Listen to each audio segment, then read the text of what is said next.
Selamat pagi Bapak Ibu yang kasih Tuhan, shalom semuanya. Yuk kita boleh diberkati Tuhan, kita boleh diberikan kesehatan yang sempurna dari Tuhan. Yuk pagi ini kita mau mengingat kebaikan Tuhan, kita mau mengingat pengorbanan Tuhan yang menyucikan kita dari segala dosa kita. Sehingga kita boleh menjadi murni di hadapan Tuhan. Sehingga kita boleh memanggil Dia Bapa. Sehingga kita boleh menjadi anak-anak Tuhan yang menjadi pemenang. Pagi ini kita mau merenungkan pengorbanan yang Tuhan sudah berikan buat kita. Ingat kasih-Nya, karena salibnya, pengorbanan yang Tuhan buat kita, kita boleh dimenangkan. Amin Bapak Ibu. Engkau Tuhan di Hidupku,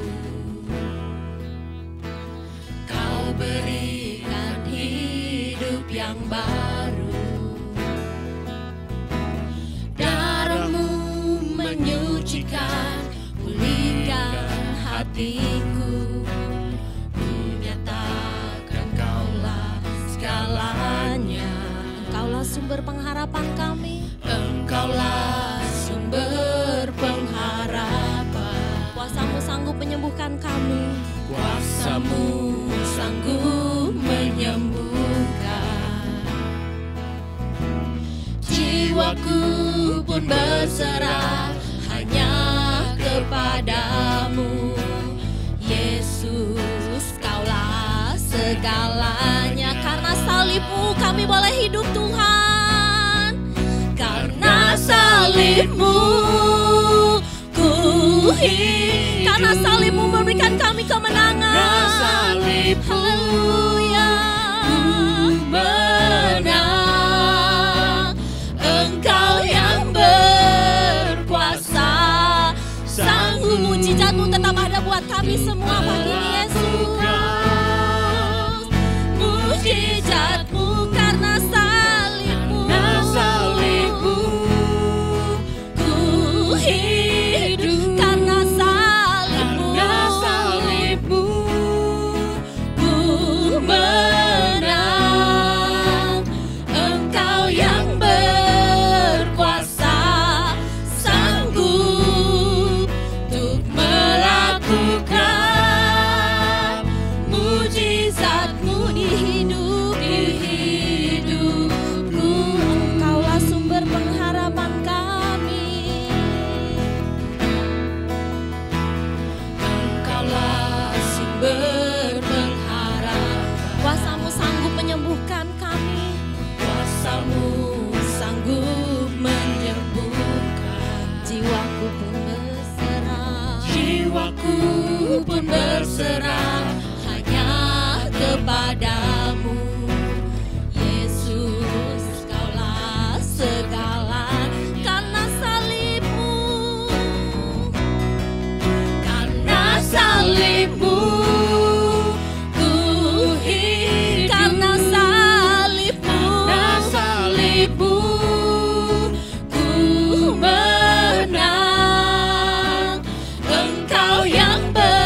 mujizat-Mu di hidupku.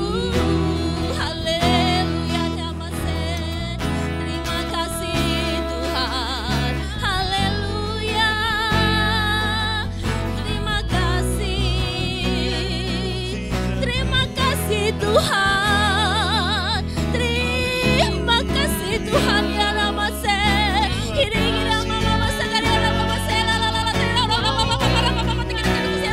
Terima kasih buat pengorbanan-Mu Tuhan. Terima kasih Tuhan. Terima kasih Tuhan. Terima kasih Tuhan. Haleluya. Haleluya. Terima kasih Yesus. Terima kasih. Ya nama masih dalam terima kasih Tuhan. Terima kasih Yesus. Terima kasih Tuhan. Terima kasih. Karena Engkau kami boleh dibenarkan Tuhan. Karena Engkau kami boleh disucikan Tuhan. Karena Engkau kami boleh diselamatkan Bapa. Terima kasih Yesus. Pengorbanan-Mu yang begitu besar buat kami Bapa. Pengorbanan-Mu yang sangat besar buat kami Bapa. Yang menyelamatkan hidup kami. Yang menjadikan kami murni di hadapan-Mu Bapa. Terima kasih Yesus. Terima kasih. Karena salib-Mu Ku hidup karena salib-Mu. Saya undang Bapak Yonatan untuk membuka ibadah kita pada pagi hari ini. Engkau yang berkuasa, sanggup untuk melakukan mujizat-Mu di hidupku. Mari kita satukan hati, kita mau berdoa. Kami bersyukur Bapa kalau pagi, siang hari ini kami boleh beribadah bersama. Kami bersyukur Bapa kalau kami boleh punya kesempatan untuk dapat duduk bersama dalam satu keluarga kami masing-masing di tempat ini. Tempat kami masing-masing dimanapun kami berada.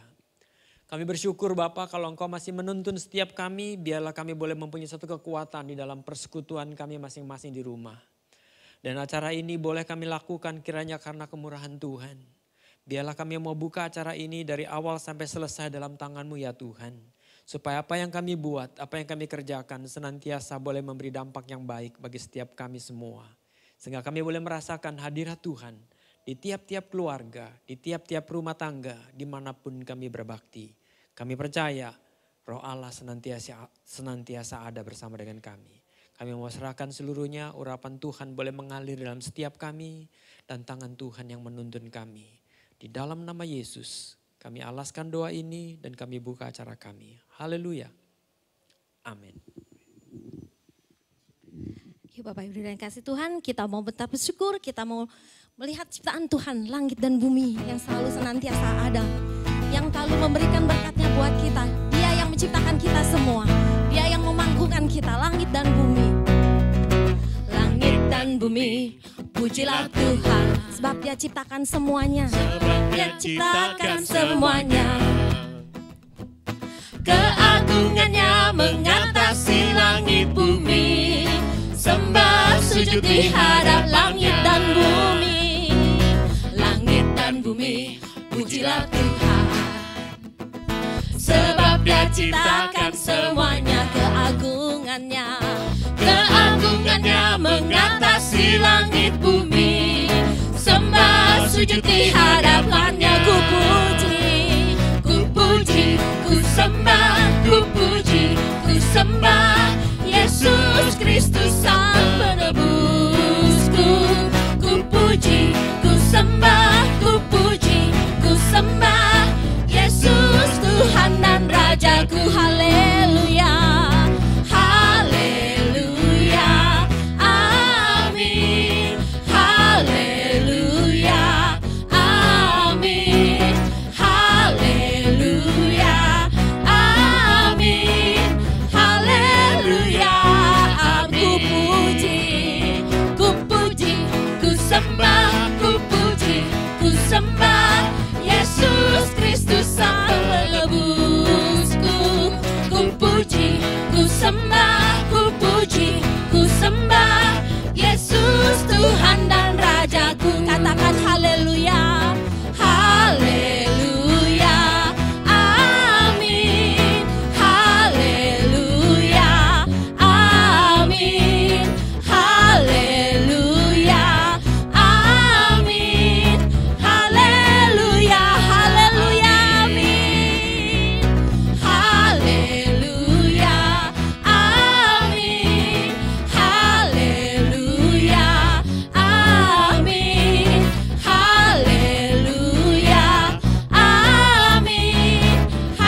berdoa buat bangsa kita.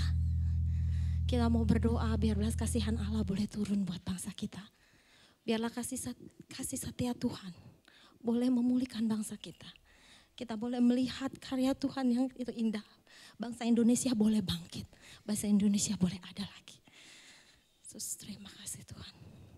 Yuk kita mau satukan hati kita. Kita mau sama-sama berdoa buat bangsa yang tercinta.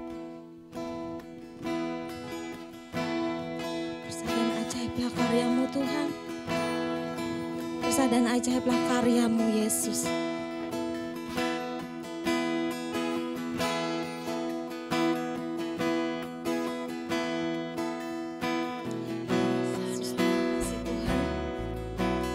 Besar dan ajaiblah karya-Mu, adil dan benarlah jalan-Mu, Raja segala bangsa yang maha kuasa, mulia nama-Mu, besar dan ajaib karya-Mu. Besar dan ajaiblah karya-Mu, adil dan benarlah jalan-Mu, Raja segala bangsa yang maha kuasa, mulia nama-Mu, layaklah segala bangsa, layaklah segala bangsa sujud kepadamu, sebab Kau Allah yang kudus, layak disembah, layaklah segala bangsa, layaklah segala bangsa sujud kepadamu,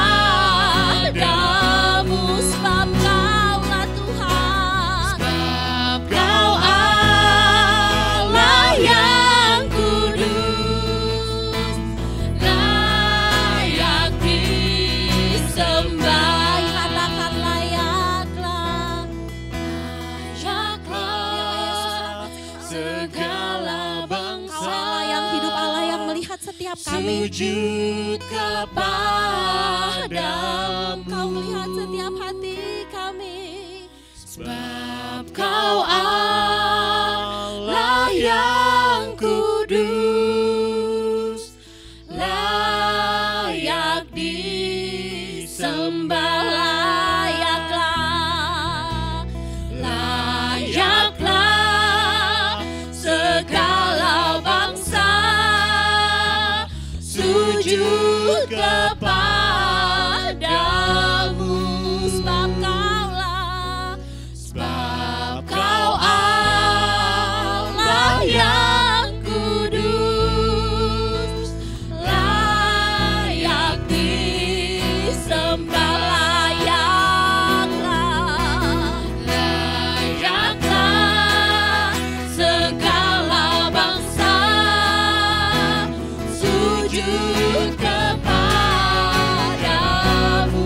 sebab Kau Allah yang kudus, layak disembah,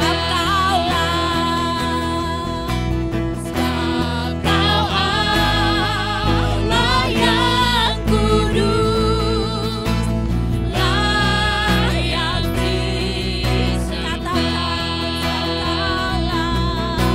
sebab Kau Allah yang kudus, layak disembah. Terima kasih Yesus. Terima kasih Tuhan. Pagi ini kami menyatukan hati kami Bapa. Kami berdoa buat bangsa kami yang tercinta Indonesia Tuhan. Kami minta belas kasihan-Mu Tuhan. Pulihkan bangsa kami Bapa. Pulihkan bangsa kami Tuhan. Ampuni bangsa kami Bapa dengan kesombongan, dengan ketidaktaatannya Tuhan. Tapi pagi hari ini Bapak kami menyatukan hati Bapak, kami memberkati Indonesia Tuhan. Kami memberkati Indonesia Tuhan. Keselamatan ke Bapak, kepulihannya Tuhan. Buat bangsa kami kembali Tuhan. Tuhan lawat bangsa kami Tuhan. Tuhan kami minta belas kasihan-Mu pagi ini Bapak. Tuhan Yesus lihat bangsa kami Tuhan. Tuhan kami membawa sebuah tim dokter yang ada Tuhan. Yang menjadi garda terdepan, yang menolong setiap mereka yang sakit Tuhan. Tuhan Yesus, Kau berikan kesehatan yang sempurna, Kau berikan mereka kekuatan. Dan kami percaya perlindungan yang daripada-Mu menyempurnakan mereka semua, menjauhkan dari segala apapun juga. Kau memberkati keluarga mereka, Kau berikan mereka kekuatan, sehingga dia dapat menjalankan tugas dengan baik Bapa. Yesus, kami berdoa Bapak yang sedang sakit Tuhan mau jamah Tuhan mau sembuhkan. Kami berdoa buat pemerintahan kami Indonesia. Dari Bapak Jokowi, jajaran menteri sampai RT RW Tuhan. Biar hikmat kasih Allah selalu melimpah padanya. Biarlah setiap keputusan yang diambil adalah yang terbaik buat bangsa kami Bapak. Tuhan memakai Bapak Jokowi lebih dan lebih lagi Bapak. Kau memberkati, Kau mengurapi dia. Biarlah belas kasihan-Mu turun buat bangsa kami. Kami menyatukan hati kami Bapa. Sekali lagi Tuhan, kami minta belas kasihan-Mu untuk bangsa kami. Kami minta pengampunan buat bangsa kami Tuhan. Kami minta pemulihan bangsa kami Tuhan. Dan kami percaya Tuhan, bangsa kami boleh kembali bangkit. Kami memberkati bangsa kami. Terima kasih Tuhan. Terima kasih Yesus. Kami percaya bangsa kami pulih. Kami percaya bangsa kami kembali bangkit. Terima kasih Yesus.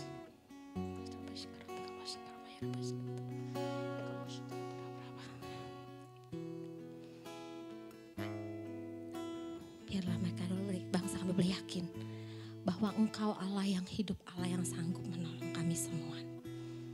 Terima kasih Tuhan, terima kasih. Hanya di dalam nama Tuhan Yesus, kami boleh bersama-sama berdoa buat bangsa kami.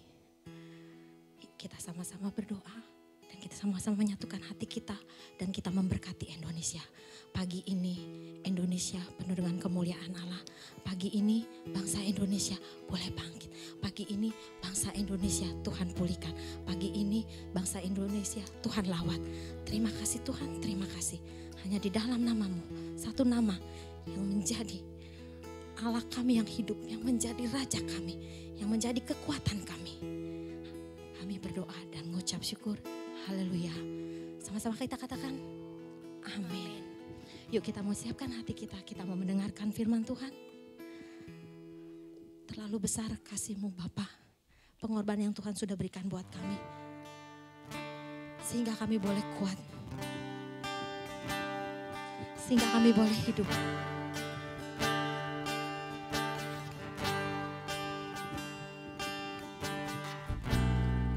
Yesus, terima kasih Tuhan.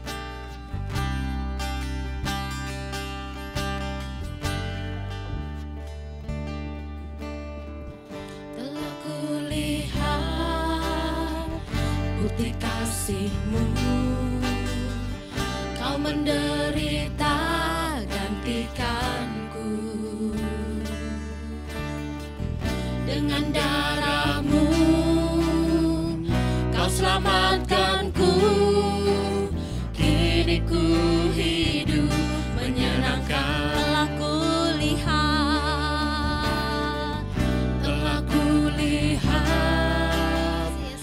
bukti kasih-Mu. Benar Tuhan, pengorbanan-Mu yang begitu besar buat kami. Menderita gantikanku. Dengan darah-Mu Kau selamatkanku. Kini ku hidup menyenangkan. Terlalu besar, Terlalu besar kasih-Mu Bapa, pengorbanan yang Kau berikan bagiku. Terlalu mahal darah-Mu Yesus, tercurah untuk menebus hidup. Terlalu besar, Terlalu besar kasih-Mu Bapa. benar Tuhan, terlalu besar kasih-Mu buat kami Bapa. Yang Kau berikan Terlalu besar pengorbanan-Mu yang Kau berikan buat kami Yesus. terlalu mahal darah-Mu Yesus, tercurah untuk menebus hidupku. Tercurah untuk menebus hidupku. Tercurah untuk menebus hidupku. Bapak, pengorbanan-Mu yang begitu besar buat kami. Pengorbanan-Mu yang dahsyat buat kami. Untuk menyelamat kami yang orang berdosa Bapak. Kemuliaan hanya bagi Tuhan di tempat yang maha tinggi. Engkau Raja yang kami agungkan dan senantiasa kami puji. Terima kasih Yesus. Yesus, terima kasih.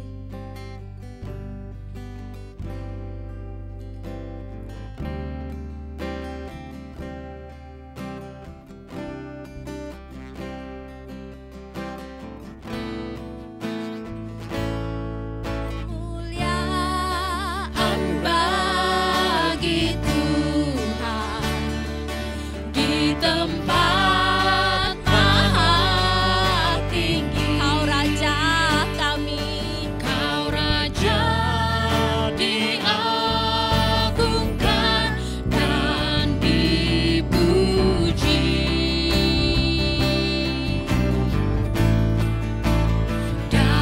Datanglah kerajaanmu, jadilah kehendakmu.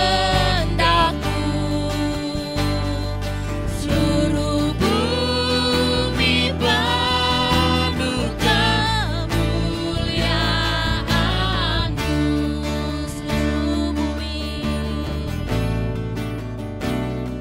Seluruh bumi penuh kemuliaan-Mu.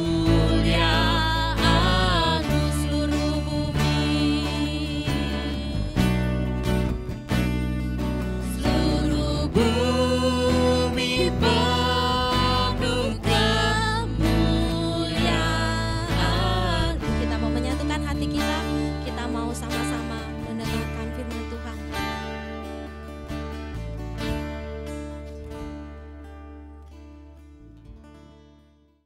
Shalom. Terima kasih buat kesempatan yang kita boleh panjatkan kepada Tuhan atas kesempatan yang Tuhan izinkan hari ini kita boleh beribadah dan bisa mendengar firman Tuhan. Mari sebelum kita mulai, kita mau berdoa bersama. Terima kasih Bapak buat kesempatan yang Tuhan izinkan kalau kami boleh menaikkan syukur kami lewat pujian.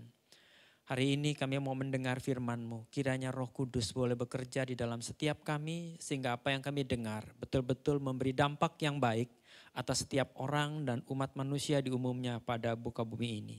Kami bersyukur buat kesempatan yang Tuhan izinkan sehingga kami boleh bersekutu dimanapun kami ada, khususnya dalam keluarga kita masing-masing. Biarlah Tuhan pimpin sehingga Roh Kudus bekerja dan nama Tuhan dimuliakan. Dalam nama Yesus kami mau sambut firman-Mu dan kami mau alaskan doa ini. Haleluya. Amin. Bapak dan Ibu, kita hari ini merayakan yang namanya Jumat Agung. Yaitu hari di mana Yesus disalibkan. Kita terlepas dari pro dan kontra, orang mengatakan Yesus tidak mati ataupun Yesus mengatakan mati. Tetapi kita punya iman satu dan tidak pernah akan goyah. Bahwa memang Yesus harus mati. Tanpa kematian Kristus tidak ada yang namanya keselamatan. Tanpa kematian Kristus tidak ada yang namanya surga. Tanpa kematian Kristus kita tidak akan pernah bisa kembali kepada Allah. Karena kematian Kristus sudah direncanakan dan dinubuatkan lebih dulu oleh Allah. Kalau Adam membuat kita semua manusia mati. Karena Adam kita membuat semua manusia meninggalkan Allah. Karena Adam kita semua putus hubungan dengan Tuhan. Tetapi dengan Kristus kita dikembalikan kepada posisi rancangan Tuhan yang semula. Dan ini dinyatakan lewat korban. Kalau kita lihat Allah membuat rancangan ini kepada Adam dengan korban. Dan ketika korban itu dilakukan, di mana Adam yang dikatakan telanjang, maka Allah membuatkan bagi Adam satu pakaian supaya Adam tidak telanjang. Dan ketelanjangan itu bicara soal dosa. Dan kita tahu dengan itu Adam dosanya diampuni. Dan kemudian kita tahu bahwa kita punya pernyataan ini dilanjutkan terus menerus oleh Adam dan keluarganya dan keturunannya. Sampai pada keturunan ke-10 yang namanya Abraham. Kita pun tahu Allah kembali mengingatkan kepada Abraham bahwa harus ada korban untuk kembali kepada Tuhan. Yaitu sekarang korban itu lebih diperjelas dengan mengorbankan anaknya yang satu-satunya yang namanya Ishak ini. Dan kemudian Ishak dikorbankan. Tetapi sebelum itu terjadi maka Allah mengatakan stop. Ada pengganti yang disiapkan. Dari sini kita sudah mulai mengerti bahwa Allah mau bahwa korban itu dilakukan. Bahwa manusialah yang bertanggung jawab. Maka manusialah yang harus mengembalikan posisinya kepada Allah. Pertanyaan kita, siapakah manusia yang bisa menggantikan posisinya? Bahwa kita yang berdosa ini harus menerima hukuman Tuhan. Dan kemudian pun kita tahu kemudian Allah melanjutkan rancangan ini dan terus menerus pada keturunan manusia lanjutannya daripada Abraham sampai kepada Musa. Dan di dalam Musa diperjelas bahwa kalau tidak ada korban maka mati. Dan itu sudah dinyatakan bahwa Allah memberitahukan kepada Musa harus memberikan darah di jenang pintunya. Dan darah itu adalah korban, darah yang kita tahu. Dan kemudian kalau malaikat maut melihat darah yang tertara di dalam pintu-pintu rumah, maka dia melewatinya. Tidak ada kematian. Dengan kata lain, bahwa tanpa korban, maka manusia mati. Dan itu sebabnya mengapa peristiwa itu terus diingatkan oleh Tuhan kepada bangsa Israel. Lewat tabernakel, lewat semua dan puncaknya kita tahu yaitu di dalam pembangunan bait suci. Dan kemudian kita tahu itulah kiblat pertama yang dibuat. Di mana manusia harus berkiblat kepada Allah. Di mana? Di dalam tempat Yerusalem. Dan kemudian kita pun tahu dan harus ada korban. Dan korban itu harus dilakukan. Sehingga mereka punya hari raya korban yang mereka sebut kematian, yaitu Paskah. Dan kita tahu itulah korban untuk mengingatkan kematian Kristus. Tapi mereka belum tahu bahwa ada seseorang yang akan dikorbankan nanti. Bangsa Israel ini tidak pernah memahaminya. Dan kita pun baru bisa mengerti ketika Yesus dilahirkan. Dan Yesus mati di kayu salib. Kematian Yesus di kayu salib inilah yang perlu direnungkan. Bahwa itu yang sudah dijanjikan Allah pada awal pertama manusia diciptakan. Dan kita pun bisa melihat Yesus yang disalib, Yesus yang mati. Dan dia betul-betul tidak ada dosa, tidak ada kesalahan. Sebagaimana korban yang harus dibawa, harus kudus, harus suci. Tidak boleh ada cacat. Dan kita tahu Yesus adalah manusia satu-satunya yang tidak berdosa. Sejak dia dilahirkan sampai dia hidup dan kemudian dia tidak berdosa. Dan tidak ada kesalahan apapun di dalam dia. Tapi dia harus menanggung kesalahan. Dia tidak bersalah tapi dinyatakan salah oleh manusia. Dia tidak berdosa dinyatakan harus menerima hukuman yang paling berat. Karena dosa yang paling berat harus menerima hukuman yang paling berat. Yaitu disalibkan. Dan Yesus tidak berdosa tapi dinyatakan mempunyai hukuman yang paling berat. Mati disalib. Bahkan bukan kematian biasa tapi kematian yang sungguh-sungguh tragis. Dialah kematian Yesus. Orang yang tidak bersalah. Sehingga orang-orang berkata, nabi-nabi berkata bahwa dia tidak punya kesalahan. Tapi kesalahan kitalah yang ditanggungnya. Penyakit kitalah yang dipikulnya. Dosa kitalah yang ditanggung dia. Yesus mati. Dan kita tahu itu merupakan korban. Dan korban penebus dosa. Yesus mati kira-kira jam 3. Dan kita pun tahu ibadah yang namanya hari raya korban harus dilakukan kira-kira pula jam 3. Ini merupakan satu penggenapan, bukan satu kebetulan bahwa Yesus mati seperti itu. Apa makna kematiannya? Ini yang mesti kita menyadari. Yesus mati itu menjadi satu fakta. Tetapi kita tahu ketika dia mati, maka di dalam Lukas 23 ayat 43 kata Yesus kepadanya, aku berkata kepadamu, sesungguhnya hari ini juga engkau berada bersama-sama dengan aku di dalam Firdaus. Dengan kata lain, kematian Kristus membuka Firdaus. Kematian Kristus membuka jalan bagi manusia untuk bersama dengan Kristus di Firdaus. Kematian Kristus membuat kita yang hidup ini, dan kalau kita mati, kita akan dikumpulkan oleh Tuhan. Di mana? Di Firdaus. Orang Yahudi cuma tahu kalau dia mati, dia dikumpulkan bersama-sama dengan Bapak Abraham. Orang Yahudi punya iman bahwa ketika dia mati, mereka akan bersama-sama dengan Bapak mereka, yaitu Abraham. Tapi kita, orang yang percaya, kita mati, kita dikumpulkan bersama dengan Kristus di Firdaus. Yang kedua, kematian Kristus bukan saja membuka ke Firdaus, tapi dia juga membuka tempat kudus. Matius 27 ayat 51. Dan lihatlah, tabir bait suci terbelah dari atas sampai ke bawah. Dan terjadilah gempa bumi, bukit-bukit batu terbelah. Saya mau katakan poin yang kedua. Bahwa bait Allah itu mempunyai lapisan di mana ada pemisahnya. Dinding yang memisahkan, bukan dinding, tabir yang memisahkan antara tempat kudus dengan tempat yang maha kudus. Tempat yang maha kudus tidak boleh sembarangan orang lewat. 1 kali dalam 1 tahun yang hanya boleh masuk adalah imam besar. Dan imam besar itu harus kudus. Dan dia harus membawa korban. Korban orang-orang yang berdosa. Supaya dia membawa tempat itu kepada tempat yang maha kudus. Di mana Allah berdiam. Dan kita tahu tempat itu sekarang sudah tidak lagi dipisahkan. Itu berarti bahwa kita semua bisa masuk ke tempat itu. Paulus berkata, sekarang aku berani menghadap Allah. Di hadapan takhta yang kudus.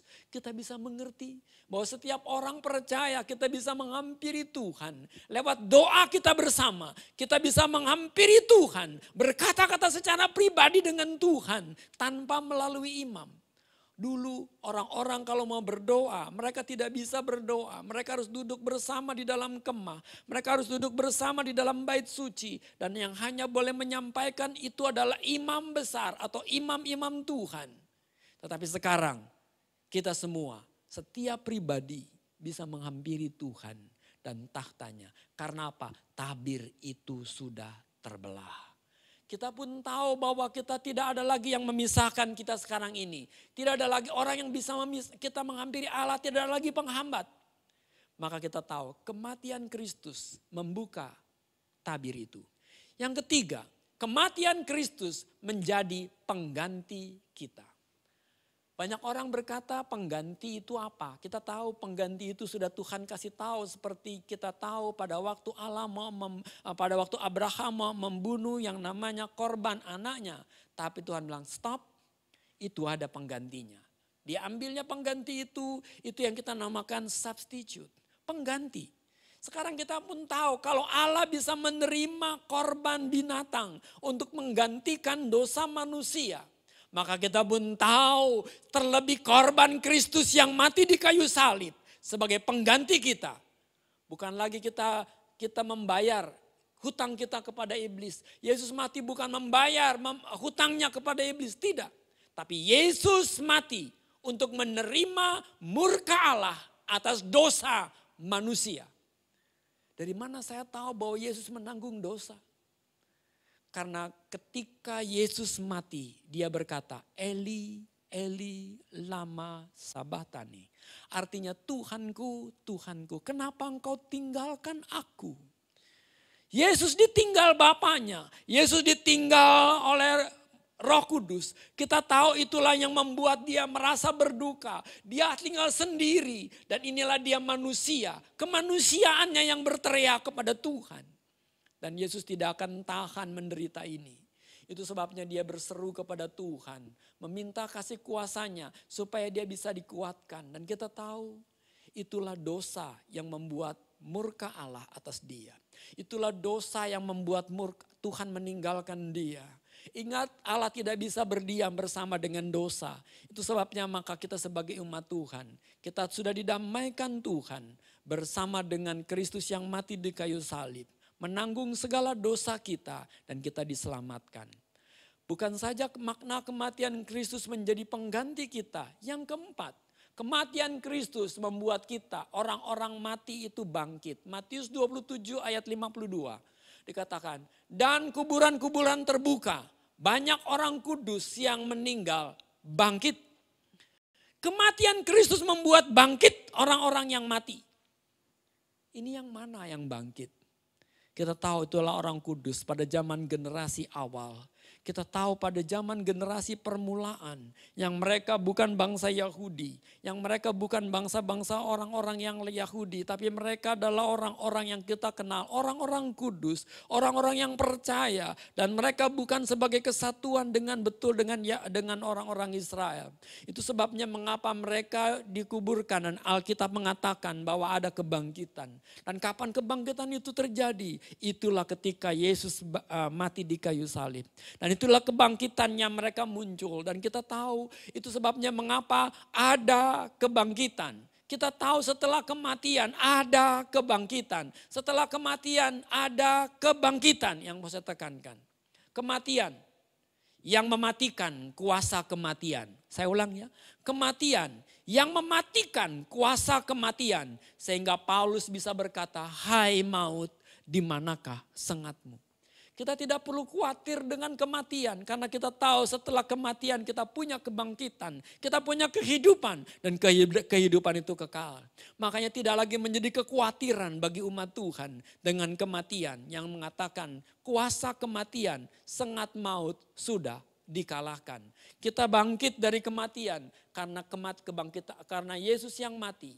Yang kelima, ada kesaksian. Saya mau katakan di dalam Matius 27 ayat 54. Kepada kepala pasukan dan prajurit-prajurit yang menjaga Yesus menjadi sangat takut ketika mereka melihat gempa bumi. Dan apa yang terjadi. Lalu berkata, sungguh ia ini adalah anak Allah. Perhatikan baik-baik ketika Yesus mati. Terjadi gempa bumi. Orang-orang di sekitar di sana kaget.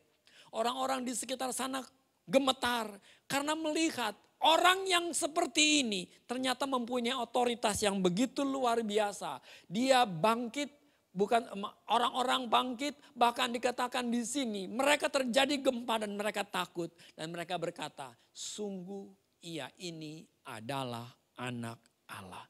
Bapak dan Ibu, mari saya merenungkan baik-baik kematian Yesus, memberikan kesaksian bahwa dia adalah orang yang luar biasa yang menjadi pengganti kita.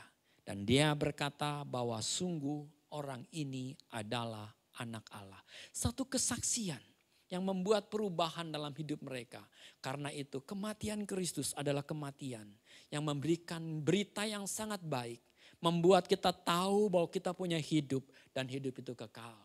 Bapak dan Ibu, saya mau ulang kembali. Bahwa makna kematian Kristus membuka jalan kepada Firdaus. Kematian Kristus membuka tempat kudus. Kematian Kristus menjadi pengganti kita. Kematian Kristus ada kebangkitan orang mati. Kematian Kristus adalah berita, kabar baik yang membuat kita semua mempunyai jalan kehidupan baru.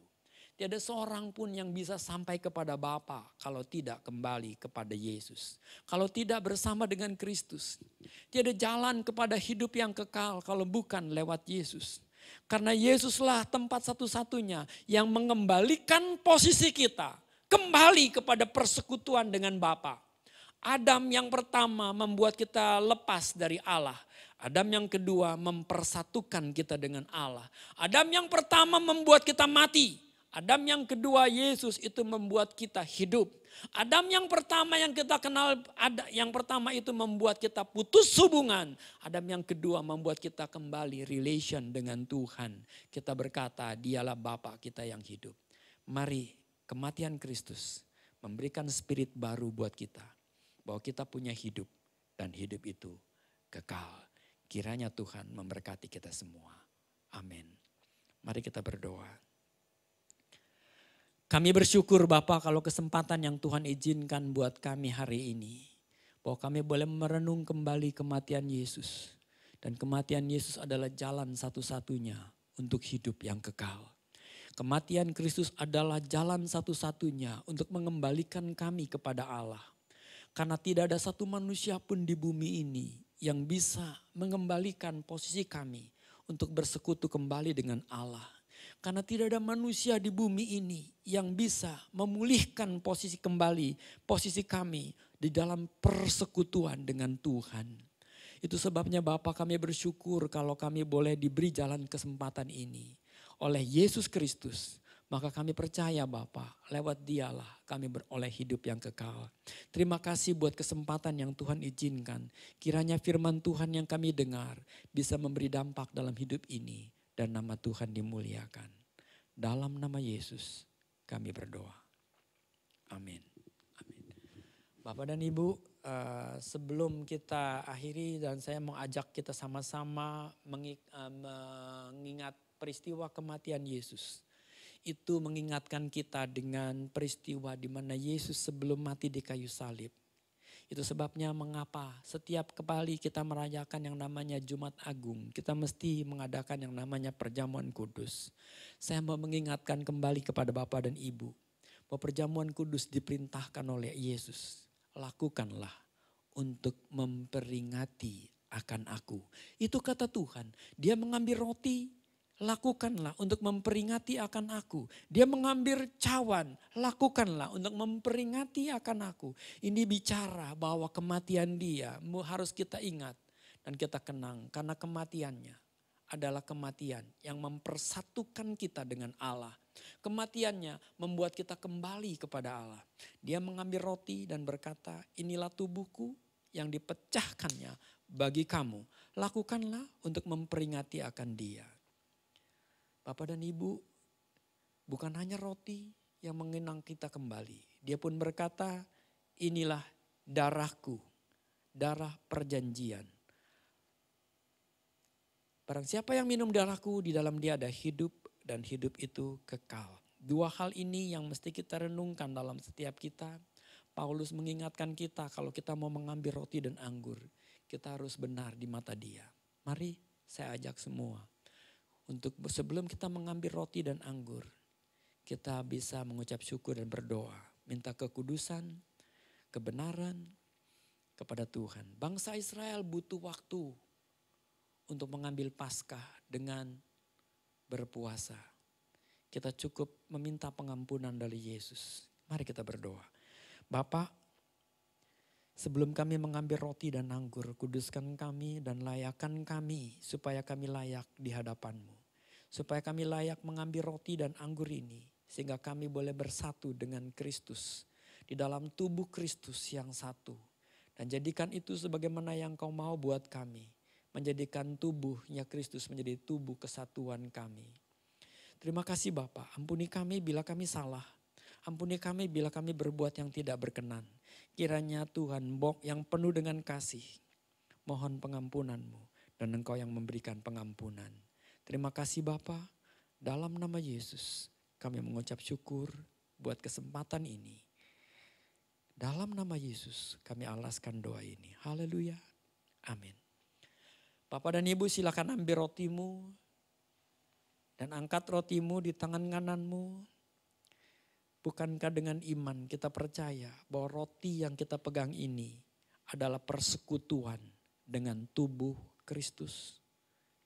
Mari kita makan bersama. Dalam nama Yesus.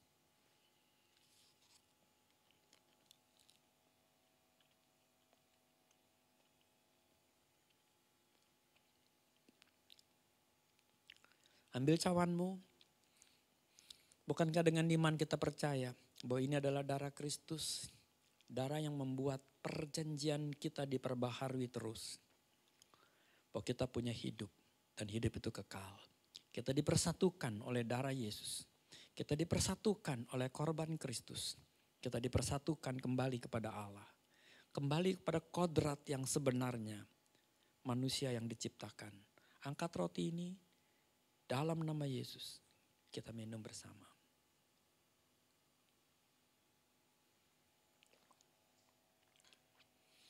Kita sudah minum, kita sudah makan tubuh Kristus dan minum darah Kristus dalam pengertian.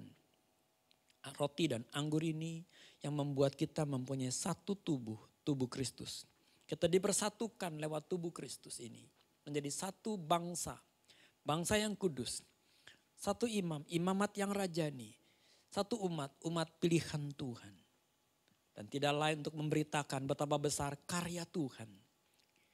Kematian Kristus di kayu salib dan kebangkitannya menjadi satu kesatuan yang tidak bisa dipisahkan. Itulah berita Injil yang terbaik. Kabar baik, yaitu kita kembali kepada persekutuan dengan Kristus. Kepada persekutuan dengan Bapa, kepada penyatuan kembali kita di hadapan dengan Tuhan. Inilah anugerah yang besar. Maka sebab itu Bapak, biarlah kita boleh mengambil roti dan anggur ini dengan satu hikmat dari Tuhan. Kami mohon kemurahan-Mu Bapa, supaya Engkau menjamah setiap kami di dalam nama Yesus. Bagi yang sakit, biarlah dia boleh disembuhkan. Bagi yang lemah, boleh dia dikuatkan.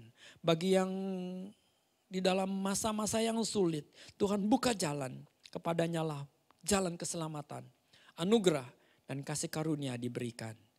Hikmat dan marifat dari perjamuan ini boleh memberikan kekuatan baru buat kita. Di dalam nama Yesus kami berdoa. Amin. Online service ini sudah selesai. Terima kasih untuk seluruh pelayan yang sudah ambil bagian.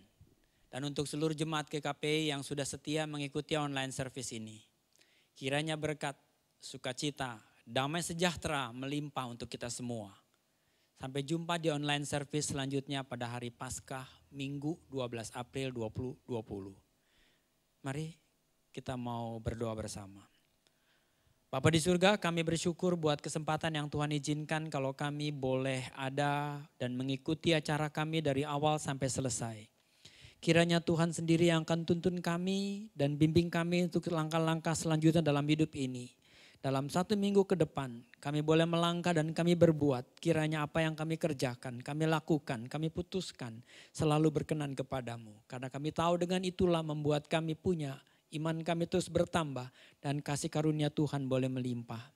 Kami berdoa buat bangsa kami, kiranya Tuhan tolong negeri kami Indonesia ini. Dijauhkan dari segala hal-hal kerusuhan, keributan atau apapun juga. Biarlah damai Tuhan boleh menaungi negeri ini. Lewat setiap kami anak-anak Tuhan boleh terlibat di dalamnya. Untuk ambil bagian di dalam kesatuan iman kami. Kesatuan di dalam pertumbuhan iman di dalam umat Tuhan di dalam negeri ini. Kiranya Tuhan tolong bangsa kami. Pemerintahan kami dari Pak Presiden, Menteri dan seluruh jajarannya. Boleh bekerja dengan baik dan nama Tuhan dimuliakan. Beri hikmat kepada mereka semua. Dan Tuhan yang menuntun kami. Melepaskan masa-masa yang krisis lewat virus corona ini. Sehingga kami boleh melihat tangan Tuhan yang ajaib menuntun kami. Bapa, kami mohon kemurahan-Mu. Memberkati setiap anak-anak Tuhan yang sudah ambil bagian dalam acara ini. Biarlah damai sejahtera dari Allah Bapa. Lewat putranya yang tunggal Yesus Kristus. Dan penyertaan Roh Kudus menyertai kita sekalian. Karena itu pergilah dan lakukanlah tugasmu dengan baik. Selama kamu ada di dalam negeri ini. Dan nama Tuhan dimuliakan. Di dalam nama Yesus kami berdoa.